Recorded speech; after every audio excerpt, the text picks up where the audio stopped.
question for the new Prime Minister. How do you have a heart so sinister? How are we so wasteful when people are dying in Somalia, Afghanistan, Egypt, Libya? The irony is we have no business in Syria, but kids are getting killed for all the business in Syria. And then they try and tell you that it's ISIS. In their attempts at killing it, how many civilians died? So what's the difference between us and them? When you got drones killing kids just touching 10, then when a bomb goes off, every politician's lost like that last strike. It didn't kill 100 men. You ain't the same as them, but all that fuel for the fire is what you gave to them and what you take from them.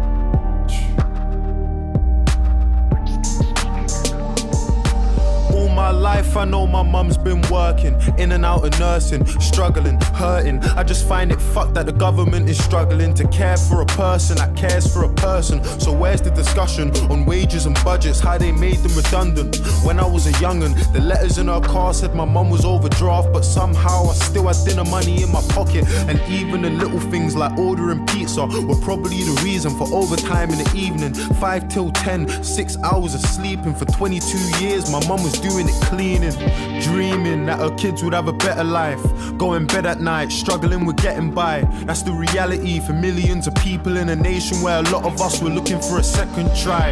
A question for the new Prime Minister, and please tell me if I'm being narrow-minded, but how do we spend so much money on defence and weapons to wage war when the NHS is dying, bursting at the seams? And what about the people that voted for us to leave for the money that it would see? 350 million we give to the EU every week that our health service needs. But now them politicians got what they wanted. Can you see an empty promise or a poster on the street? Nurses in tears cause they're working every hour of the week and they still don't have the money that they need. You brought the heart of the nation to its knees. Underpaid, understaffed, overworked and overseen by people who can't ever understand how it feels to live life like you and me. Patients lying in the corridors cause doctors can't even find a bed for them to sleep. I remember A&E and all them sickening screams of a little girl waiting for a surgeon to be seen. Privatised healthcare, guns for police, increased uni fees. Is this what they're selling us? Or let me remind you, just in case you've forgotten, that we live in Great Britain, not in Donald Trump's America. Speaking of America, stating the president, with all due respect, I've got something to say to them. I just find it funny you can't give a hand to Palestine, but you can trade whole arms with Saudi Arabia.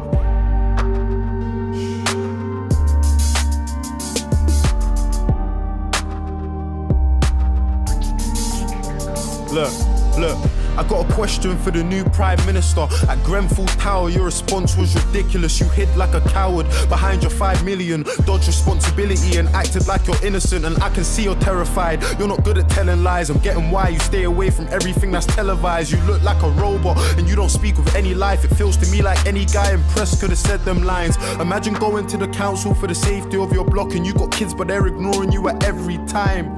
Everyone who knew about that cladding should really be going prison under rule of joint enterprise. But if it ain't a little kid with a knife, I bet that judge is going easy when he's giving him time. They don't deserve to be free. Any builder MP that knew about the conditions but did it to save cheese. When I listened to the things that the residents had seen, I was so shocked I couldn't even speak. Families they know that had died in their sleep. How you choke on the smoke when you're struggling to breathe. The glow from the fire, the panic when you hear all the sirens, the crackling, the popping and the muffled out screams. The fear in the eyes of a man that was trapped who jumped 15 floors from the tower to the street. I could only hear a fraction of the pain and the grief.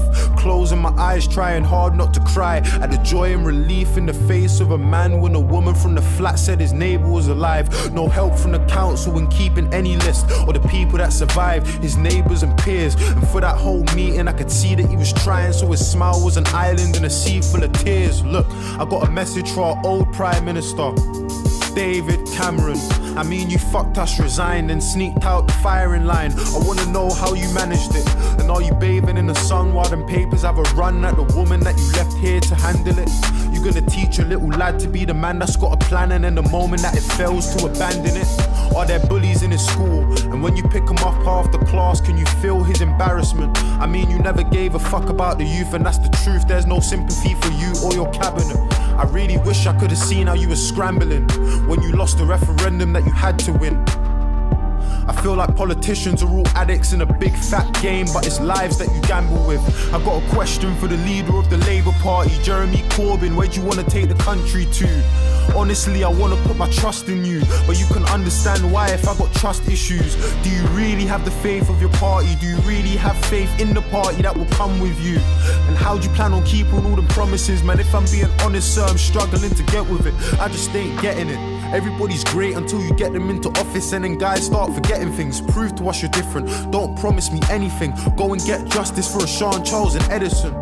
And if you haven't had the thought to vote yet, or protest cause you don't really see the progress, I hope you know that what they're saying is affecting us. The small steps are way better than no steps.